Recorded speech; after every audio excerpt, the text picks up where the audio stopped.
Alors, mes chers amis, nous voici de nouveau. Ce n'est pas facile. Et c'est justement super de pouvoir parler avec vous en français. Moi que je viens de l'autre côté, je viens de la Colombie. Je viens de loin. Je ne maîtrise pas trop la langue française. Mais quand même, je suis là pour vous parler de l'évangile de chaque jour. Essayez de vous dire que c'est extraordinaire connaître le Christ, connaître Dieu, expérimenter Dieu dans le cœur et vivre cette joie, cette bonheur. Et c'est pas quelques-uns qui peut vivre ça. Nous tous, nous pouvons vivre ça. Vous pouvez donner l'opportunité d'expérimenter ça. Alors, on y va avec l'évangile. L'évangile de la messe, de la Sainte Messe d'aujourd'hui. C'est l'évangile selon Saint Marc. Allons-y. Donc, évangile selon Saint Marc. En ce temps-là, quand Jésus enseignait dans les temples, il déclarait: comment les scribes peut-il dire que le Messie est le fils de David? David lui-même a dit, inspiré par l'Esprit Saint, le Seigneur a dit à mon Seigneur: siège à ma droite jusqu'à ce que je place tes ennemis sur tes pieds. David lui-même l'est nommé Seigneur. D'où vient alors qu'il est son fils? Et la foule nombreuse l'écoutait avec plaisir. Acclamons la parole de Dieu. Louange à toi, Seigneur Jésus. Alors,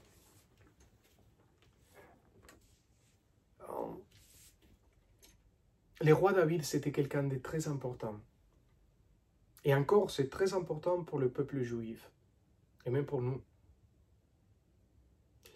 Le peuple juif voit à tel point comme quelqu'un d'important le roi David, que quand il attend un Messie, encore aujourd'hui, il pense à un Messie qui soit comme le roi David, qui soit juste, même en sachant que c'était un homme qui est tombé dans les péchés.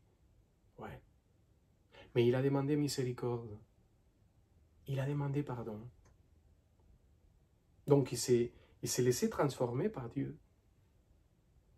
Vous savez, la grande chose de laquelle parle Jésus, tout le temps, l'unique chose dont il parle, c'est le royaume de Dieu. À tel point que toute la vie de Jésus, c'est une proclamation du royaume de Dieu.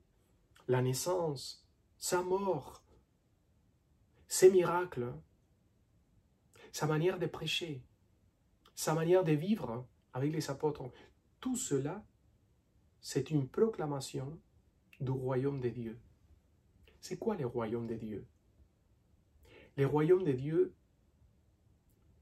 est le royaume d'un Dieu créateur dans le cœur des hommes.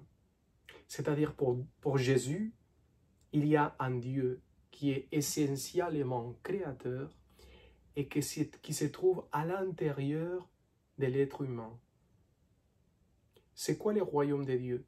C'est se laisser créer, transformer par Dieu, à tel point que Dieu nous rende des saints, des hommes justes, des femmes justes. La justesse, c'est aussi une parole qui est très utilisée. Et la justice, la justice divine. Un homme juste. C'est quoi la justice? C'est quoi la justesse? C'est drôle parce qu'en français, c'est très, très semblable. Justicia, justeza, on dit en espagnol. Mais la justice, selon, si on prend l'Ancien Testament, la justice, c'est le but de Dieu. C'est cela que Dieu veut. Dieu veut amener l'homme au sommet. Dieu veut que l'univers monte jusqu'au sommet. quand Dieu, quand l'homme, quand l'univers se laisse créer par Dieu, il est un artiste qui commence à transformer le cœur jusqu'à le faire devenir une merveille. Quelqu'un qui se rassemble au Christ. Le Christ, c'est quelqu'un qui a vécu, qui a expérimenté toujours le royaume de Dieu. Toujours, et de plus en plus, davantage. Il a expérimenté un Dieu qui était dans son cœur, qui était toujours face à face avec lui, dans lequel il se laissait faire, transformer, créer, transformer par lui. Donc, par exemple, la transfiguration, c'est ça. C'est le sommet de l'action créatrice de Dieu dans son cœur. Donc, c'est ça que Jésus veut pour son peuple. Et le roi David, pour le peuple d'Israël, c'est pour cela même qu'il est de la famille du roi David. Le roi David, c'est un homme qui s'est laissé faire par Dieu. C'est le même cas de Moïse.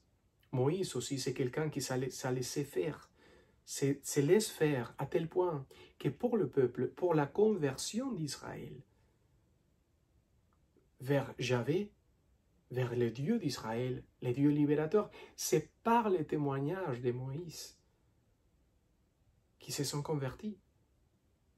Et à l'époque du roi David, même avec les péchés, les défauts du roi David, c'est par le témoignage d'un roi comme lui que le peuple s'est converti, que le peuple a essayé de faire la volonté de Dieu. C'est un roi libérateur.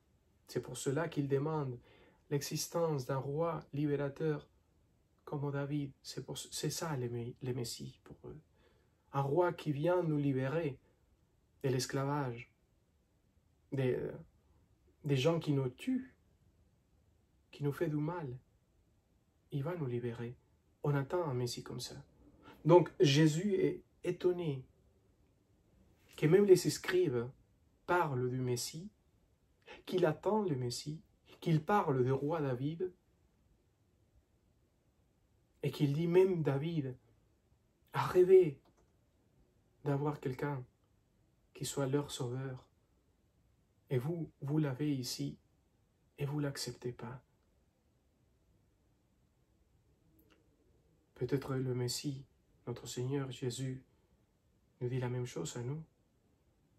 Je suis parmi vous. Je célèbre la messe tous les jours avec vous.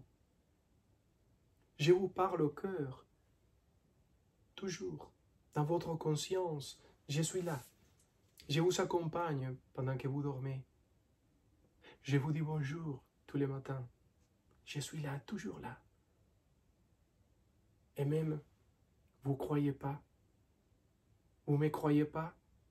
Vous ne croyez pas en moi. Qu'est-ce que je peux faire de plus si j'ai tout donné pour vous? Et je suis là, toujours là. Et vous me fermez toujours la porte. Allez, ouvre-moi la porte. Laisse-moi rentrer. Et je transformerai ta vie.